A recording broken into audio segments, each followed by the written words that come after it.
मैं तो केवल यहाँ पर अपने प्रभु श्री राम और लक्ष्मण भैया को खोजते हुए यहाँ पर आया हूँ। आप मुझे मेरा कर्म करने दो, टकराव नहीं होगा।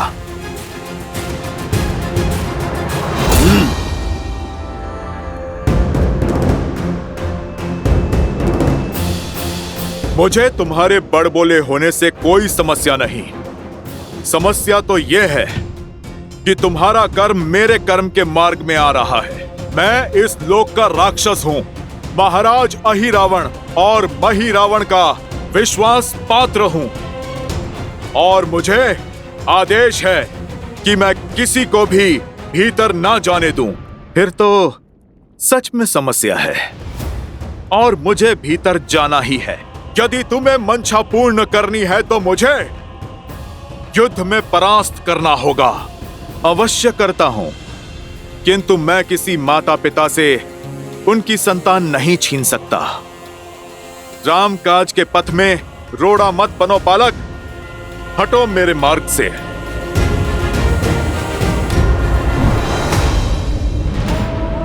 ना मेरे माता पिता की चिंता करो और ना मेरी। अपना सोचो, कहीं ऐसा ना हो कि तुम्हारी संतान अनाथ हो जाए।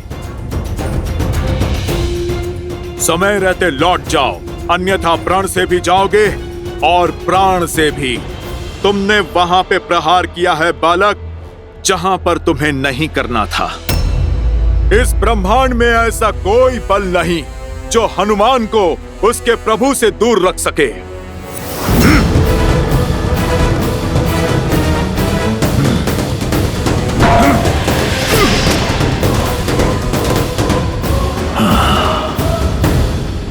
दिखने में एक समान और स्वभाव में बिल्कुल भिन्न। कौन है ये जिसने आपके अंश अवतार महाबली हनुमान को पीछे ढकेल दिया? ऐसा बल और ऐसा साहस तो केवल मेरे अंशावतार के अंश में ही हो सकता है देवी। हनुमान का अंश? हाँ देवी, ये हनुमान की कथा का एक अत्यंत रोचक अध्याय है, जहां दो शत्रु नहीं, पिता और पुत्र एक दूसरे के समक्ष आ खड़े हुए हैं। पिता हनुमान और पुत्र मकरध्वज। क्या हनुमान का पुत्र? हाँ देवी, आपने सुना नहीं हनुमान ने अभी क्या कहा? उन्हें ऐसा प्रतीत हुआ जैसे वो दर्पण देख रहे और व्यक्ति का वास्तविक प्रतिबिंब दर्पण उसकी संतान ही होती है। नियति का खेल देखिए, पिता और पुत्र को बैरी बनाकर एक दूसरे के सामने ला खड़ा किया। अर्थात पिता और पुत्र के इस युद्ध में प्रहार संबंधों की डोर पर होगा। दोनों ही अपना अपना कर्तव्य निभा रहे हैं देवी। जैसे हनुमान को राम सेवा करने से संसार की कोई शक्ति रोक नहीं सकती, वैसे ही मकरध्वज को राजकाज करने से संसार की कोई शक्ति विमुख नहीं कर सकती। परंतु आप चिंतित ना हो, क्योंकि होगा तो वही जो मेरे प्रभु श्री राम चाहेंगे, और यह संसार भी सज्ज रहे, क्योंकि श्रीमद् रामायण की इस कथा में अभी कई रोचक, कई सुंदर मोड़ आने शेष हैं। साधु साधु बालक, मुझ पर हुआ प्रहार प्रतीक है तुम्हारे बाहुबल का, किंतु दुख की बात तो यह है, अपनी शक्ति तुम धर्म के लिए नहीं, अधर्म के लिए उपयोग कर रहे हो। तुम मेरे मार्ग में बाधा मत बनो। अपना कर्म निभाना कैसा अधर्म हो गया? अपने महाराज की आज्ञा का पालन करना ही मेरा कर्तव्य है, और इस क्षण तुम्हारा विनाश ही मेरा दायित्व है।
जय श्री राम। लाल देह लाली लसे अरुधरि लाल लगू वज्र देह दानव तलन जय जय जय कपीसु।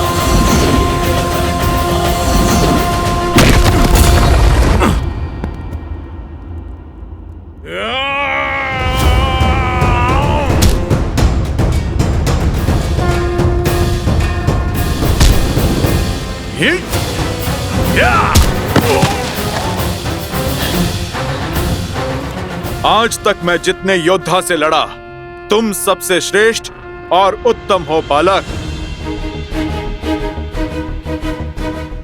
परंतु खेद तो इस बात का है कि तुम प्रभु श्री राम के विरुद्ध में हो। इसीलिए तुम्हारा अंत निश्चित है। किंतु तुम्हारा अंत करने से पूर्व उस वीर पिता का नाम जानना चाहता हूं जिन्होंने ऐसे शूरवीर को जन्म दिया। बताओ, किसके पुत्र हो तुम? आप मुझ पर प्रहार कीजिए मुझ पर। यदि मैंने अपने पिता का नाम बता दिया तो आप मुझ पर प्रहार नहीं कर पाएंगे। अब तो मैं जान कर ही रहूंगा। बताओ, कौन है तुम्हारे पिता?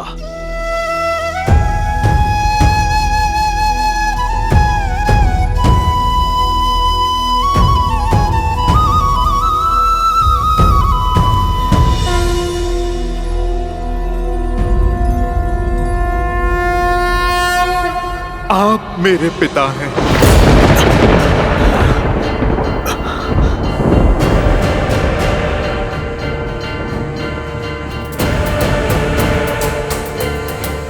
असंभव। जब बल से बात नहीं बनी तो छल का उपयोग करके बचना चाहते हो। ये दूसरा बड़ा पाप कर दिया तुमने। एक बाल ब्रह्मचारी पर इतना बड़ा घोर आरोप लगा दिया। तुम्हें इतना बड़ा झूठ बोलते हुए लज्जा नहीं आई? झूठ नहीं है ये, मुझे स्वयं अभी पता चला। मैंने तो जन्म से ही अपने पिता को नहीं देखा, ना नाम जाना। बस एक भविष्यवाणी के अनुसार मेरी पराजय केवल मेरे पिता के हाथों ही संभव है। झूठ! सुना नहीं तुमने? ब्रह्मचारी हूं मैं, मेरा कोई पुत्र नहीं हो सकता। अब तेरा अंत निश्चित है।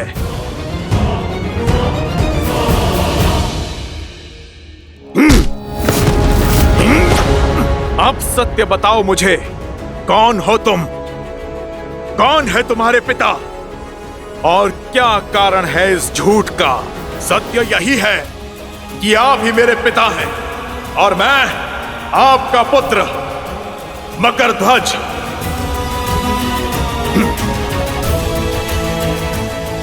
आपको स्मरण है जब अपनी जलती पूंछ से आपने लंका जलाई थी? आपके शरीर से निकला स्वेद बूंद बनकर सागर में गिरा था। आपके तन से निकला स्वेद एक विशाल मकर ने निगल लिया था। बस इसी प्रकार आपका अंश अस्तित्व में आया, मेरा जन्म हुआ।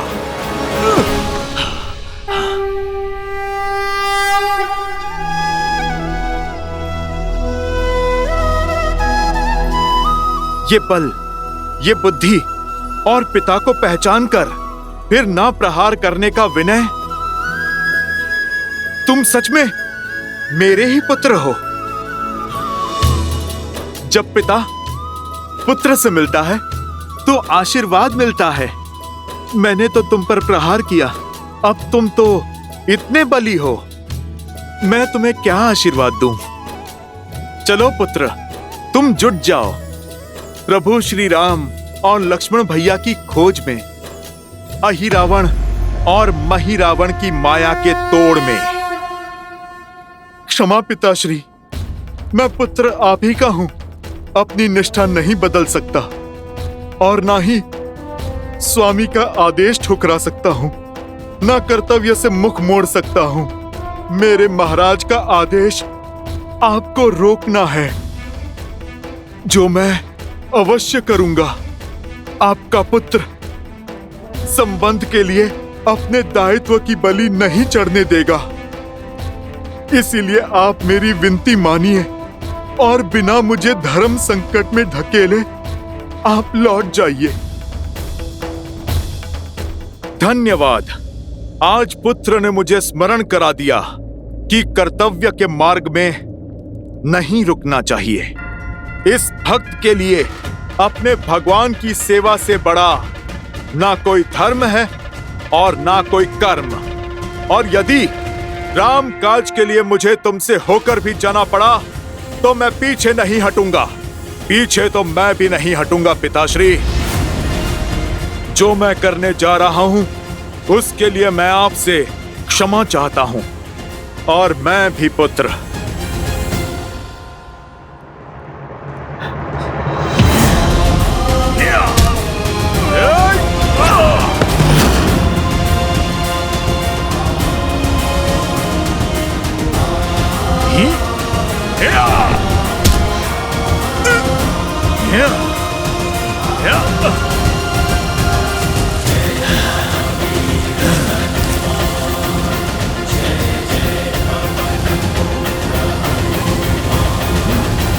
पुत्र हो, तुम्हारी हत्या तो अधर्म होगा, पर मैं तुम्हें अधर्म के मार्ग पर जाता नहीं देख सकता, इसलिए मैंने तुम्हें बांध दिया। तुम अपना ध्यान रखना पुत्र, मेरी अपार भक्ति ने तुम्हारी असीम शक्ति को बांध दिया। राम नाम के बल से माया रूपी हर एक छल को काट दिया। अब इस बंधन को तुम चाह कर भी तोड़ नहीं पाओगे।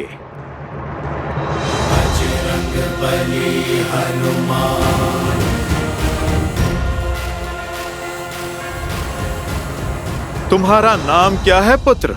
मकरध्वज। मैं तुम्हें विजय का आशीर्वाद नहीं, मार्ग देता हूं। कर्म का पद सदा धर्म संगत होना चाहिए, क्योंकि अधर्म के लिए उठाया गया पग दंड का भागी होता है।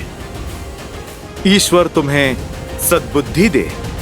जय हनुमान ज्ञान गुण सागर, जय कपीस तिहु लोक उजागर, रामदूत जय श्री राम। पुत्र पवन सुत नामा।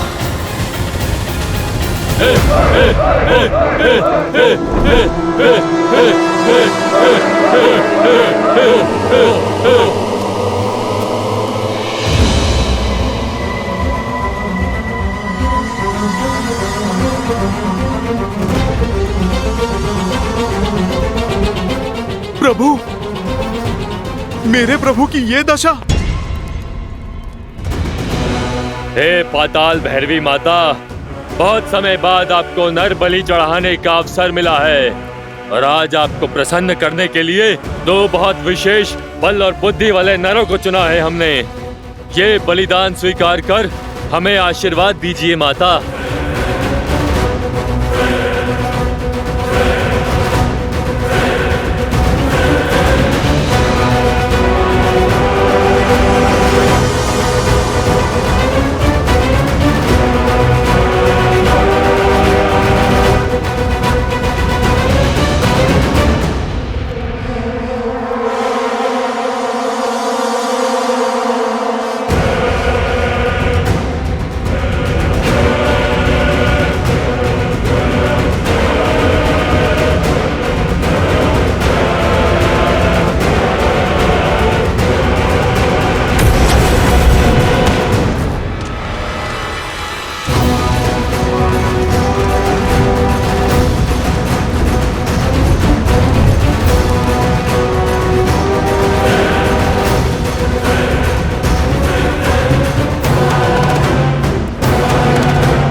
बलि स्वीकार कीजिए।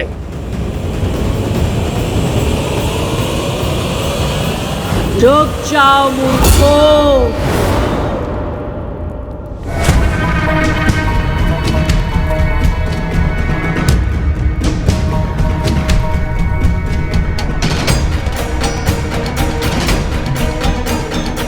मुझे प्रसन्न करने के स्थान पर रुष्ट करना चाहते हो?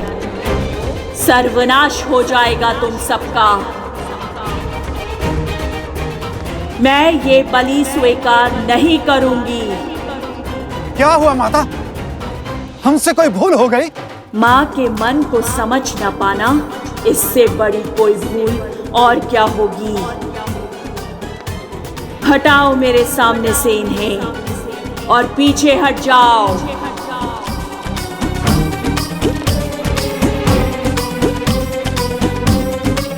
पाताल भैरवी की आज्ञा का उल्लंघन। अब पूरे पाताल को भस्म करती हूँ। हाँ हाँ माता, अब शांत आइए, क्रोध मत कीजिए, हम हटते हैं। क्षमा कीजिए माँ, क्षमा कीजिए।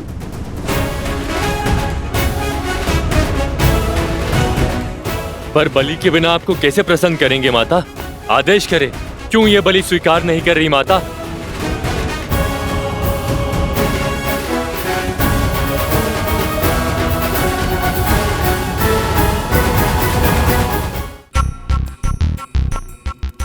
कच्चे मांस का भोग लगाकर अब मन ऊब गया है मेरा। आज पाताल भैरवी का मन कंदमूल और मीठे फल खाने का है। जाओ और धरती से जाकर सबसे स्वादिष्ट फल लेकर आओ। और हाँ, यदि कोई फल आवश्यकता से अधिक कम पका हुआ निकला तो मेरी क्रोध अग्नि में जलने के लिए सज्ज रहना तुम सब। और एक बात और, कोई भी अस्त्र शस्त्र का प्रयोग नहीं करेगा। जाओ सब।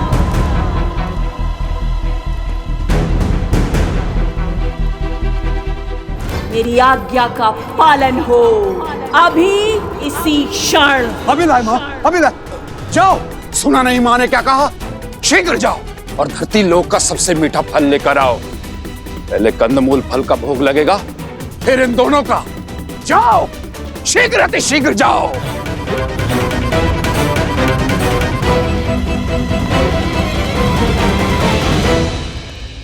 ये दोनों भाई तो अभी भी यहाँ हैं। तुम दोनों अभी भी यही हो? मेरा दिया कार्य सेवकों पर टालकर मुझे रुष्ट कर रहे हो? जाओ। जो आज्ञा माँ, जो आज्ञा।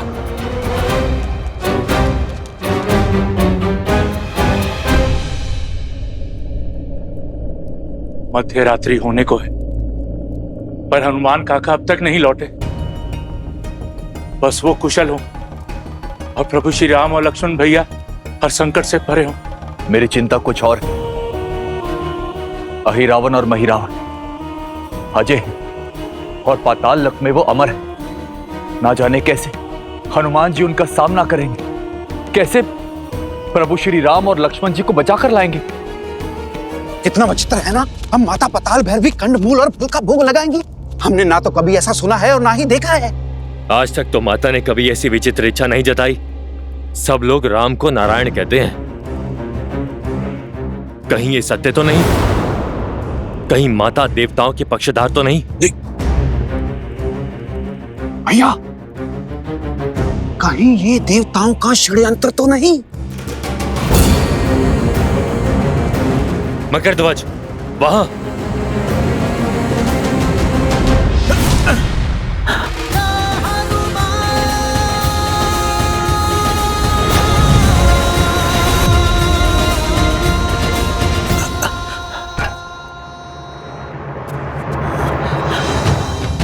उठिए प्रभु, प्रभु उठिए, देखिए आपका हनुमान आ गया।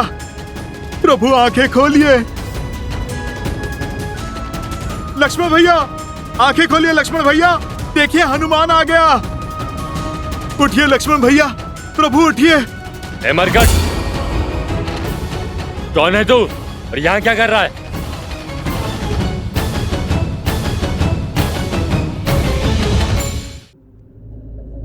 मैं तो बस यहाँ से जा रहा था। सुना है नरबली होने वाली है। वो क्या है, मैंने कभी नरबली देखी नहीं ना, बस यूं ही देखने चला आया। और इन लड्डुओं की सुगंध इतनी अच्छी थी ना कि मैं स्वयं को रोक नहीं पाया। थोड़ा सा खा लूं? बातें मत बुझा मरकट। मैंने तुझे इन दोनों को उठाते हुए देखा है, किंतु जब तक हम दोनों भाई जीवित हैं, तब तक ये पाताल लोक में अपनी कोई सुध नहीं पाएंगे। और हम दोनों ठहरे अमर तो तुम्हारा हर प्रयास विफल हुआ। भैया, भैया, हो ना हो ये सब इसी का किया धरा है। बलि की यह सब कृति भी इसी ने दी होगी, माता ने नहीं। ओह, मैं तो पकड़ा गया। अब तो तुम महाबली मेरी भी बलि चढ़ा दोगे।